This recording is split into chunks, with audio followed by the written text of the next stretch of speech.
Peter, how are you, sir? I'm great. How are you, Glenn? I'm good. I'm good.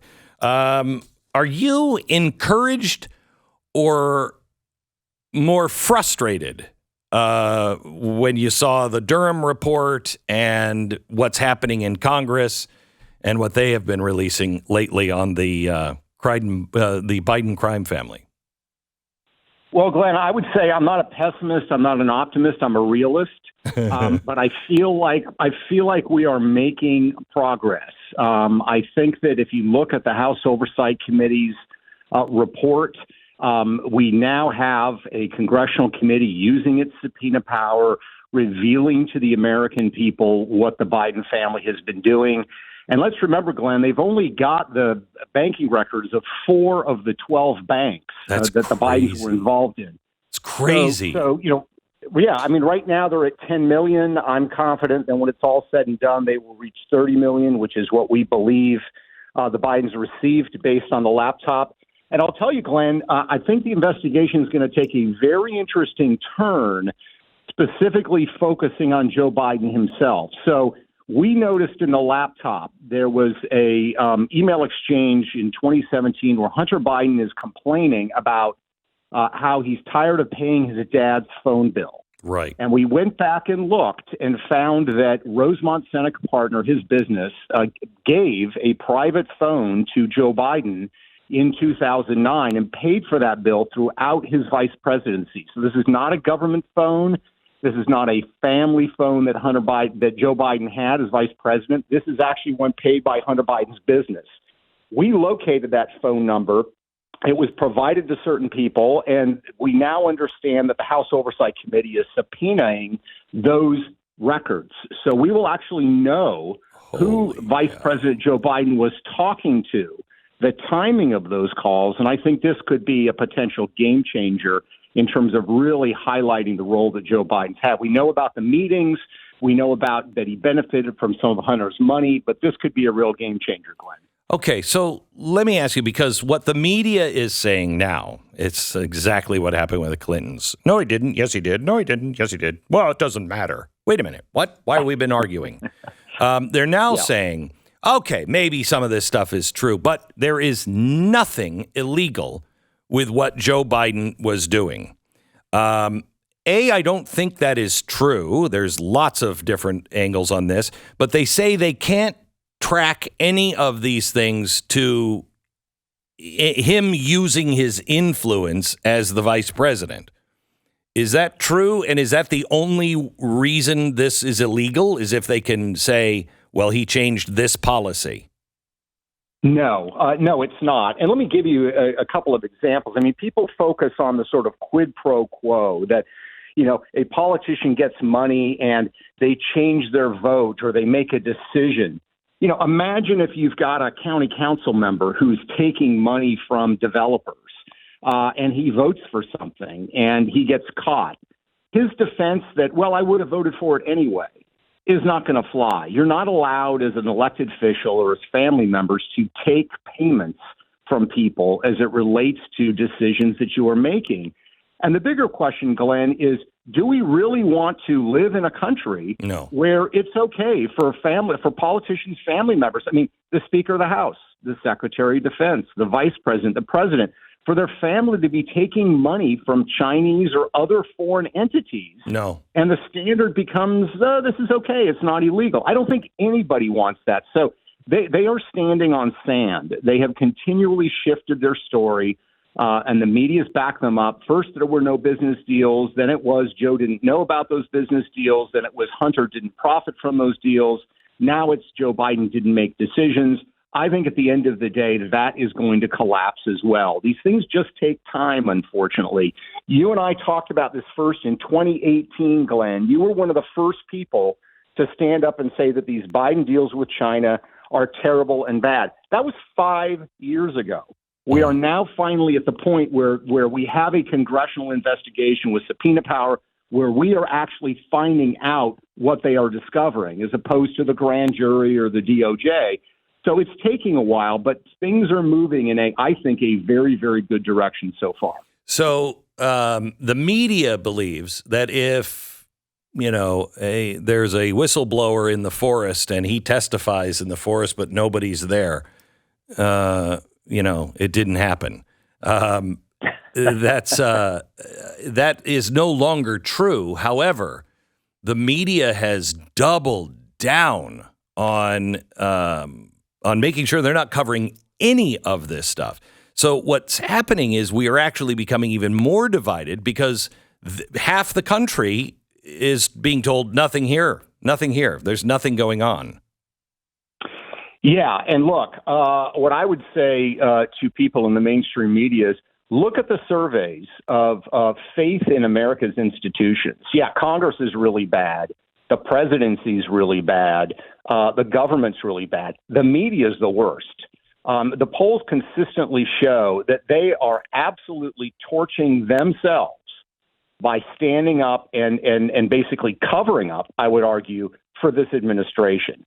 If you change the name from Biden to Trump or to George W. Bush on any of these activities, they would be all over it. And the vast majority of the American people know that. Now, it works for a while, Glenn, as we know, because as you guys were talking at the beginning, most people, unfortunately, don't do a lot of research for themselves. They don't listen to you or the Blaze or other alternative media. But there's an accumulative effect that we're seeing here. There are a lot of polls now that are showing the majority of American people see this as a problem. And my view is if the mainstream media wants to continue to torch their brands and their credibilities let them do it. Let them do it. So it's not just Biden. When you talk about Hunter Biden going to jail and everything else, that's just only right. We found 170 crimes that Hunter Biden has committed that were all dismissed. 170 crimes. That's pretty remarkable to not be charged with anything after doing this. I mean, like a Bonnie and Clyde hooker show all over the country. But it's not just Biden or Joe Biden. This now involves the IRS, the FBI, the Justice Department. All of it is corrupt. Yes. And it does show that we have sort of a one-party entity in Washington, D.C., this sort of seamless connection between the Democratic Party and major elements of the government bureaucracy. And let's remember what it said about Richard Nixon. What got Richard Nixon was not the original crime, it was the cover-up.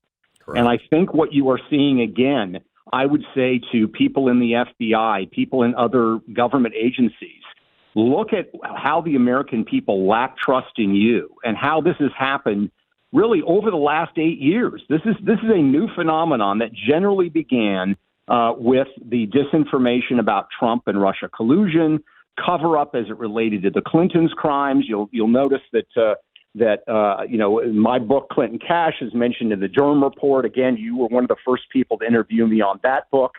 But that is what is torching these institutions. If they want to go to the mat for this family and for their corrupt activities and destroy the institutions that they have spent their lives building up, let them do it. There's not much we can do about it. We're going to continue to expose the truth and bring it forward. And I still have enough faith in the American people that they are going to make the right choice and really be angered by this. Let me take a quick break, Peter, and it's maybe unfair because I don't know if you even are aware of this in the Durham Report. I'm sure you are.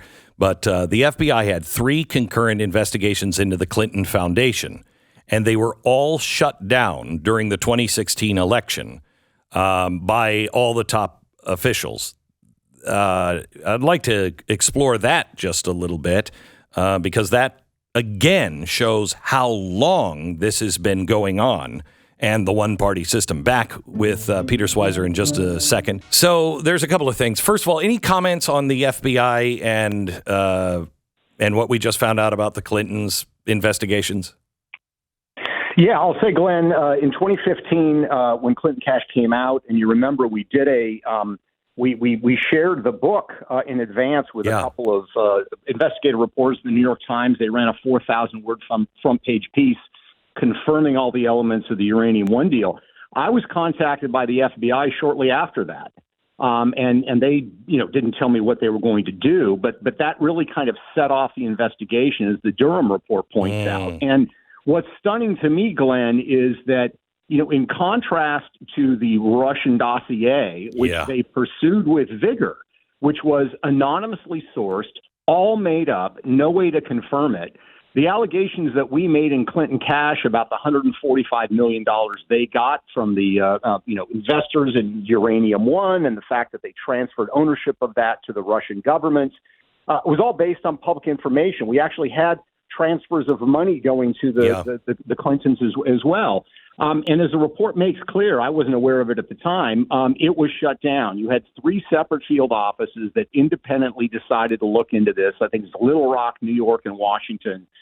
The headquarters of the FBI consolidated that investigation, which is kind of unusual, and said, no, we want it all consolidated. And then they basically killed it. And as the report makes clear, one of the reasons they killed it is because they thought, well, Hillary Clinton might be president, and we don't want to tick her off. Wow. So that was unbelievable. That was pretty stunning. And it's interesting that they do the opposite. They consolidated on Clinton, so you didn't have 3 separate investigations. And when it comes to January 6th, they're breaking everything up and not using one investigation. They're making it thousands of investigations. There's a new story out that says that people believe that Obama knew about the family business, the Biden family business, and that's why Obama didn't want Joe Biden to run, because it would be exposed. Do you believe that? I don't know about him not running. That may be true, but I think definitely if you look at what the Biden family was doing, and there were hints of this, there were some, when Hunter signed up to work for Burisma, the Ukrainian energy company, in 2014, there were murmurs in the Obama camp about, this is not such a great idea. In my mind, there's no question they knew what was going on. The bottom line is they just looked the other way because they didn't care. And that Joe Biden was picked because he was supposed to be, ironically, the guy with gravitas and foreign policy experience. And he was supposed to be the statesman to help this young senator from Illinois, Barack Obama, govern the country and handle international affairs. So there's no question in my mind that they knew. And, of course, as we've talked about in the past and as we've highlighted in our work here at GAI, the Biden has, friends and others who engaged in commercial activities that they benefited from decisions Barack Obama took. So Obama may not have had the adult children that Joe Biden did with Hunter, but he had very close friends who profited from deals handsomely that Barack Obama made happen. So unfortunately, this is not just limited to Joe, and it includes the Obamas as well. So tonight on the special we're doing at the Blaze, I'm trying to show how these things happened, and we were going back and forth with the writers last night, and I said, I don't know anybody with an offshore account, and the Bidens have a lot of offshore accounts. And a lot of LLCs, I think like 20 LLCs in the family that just pop up. The grandson all of a sudden has an LLC and an offshore account. Do we have any idea what those businesses are? Is there any way to stretch that these family members getting all this money are doing anything for the companies? Yeah, well, first of all, Glenn, I'll be watching tonight. I'm going to be excited to see what you guys talk about in terms of accountability, because that's the frustration that we all had, right? What's going to be the accountability? If you look at the 20 LLCs that have been identified, and I would say so far involving Biden family members, as best as I can ascertain, 3 of them actually have employees. The other 17 are all pass-throughs, Glenn. They're all pass-throughs. They don't offer discernible services. They don't sell products. They don't bring capital to bear. They are pass-throughs, and they receive money from foreign accounts. Again, a lot of them don't even receive domestic transfers of cash. So it raises the question, obviously, of what they were created for. And the fact is, no one has been able to explain from the White House what actually Hunter and James and Frank Biden and the other Bidens, what their businesses actually are. What do they actually do? When a Chinese investor, I'll put that in quotation marks, sends them $5 million, as good faith money. Again, I've never had a businessman say to me, "Hey, here's good faith money, no strings attached." What does that actually mean, and what are they expecting in return? Because the LLC that's getting the money doesn't do anything, and that I think is the heart of the matter. And I was very excited when the Oversight Committee held their press conference. That Congressman Andy Biggs, for example, talked about who is actually sending this money to the Bidens. These are people in China that are linked to the intelligence services, and the fact that was repeated again and again by Congressman Donalds, that these Biden businesses don't actually do anything. They're not actual businesses in the sense of selling products or services to anybody.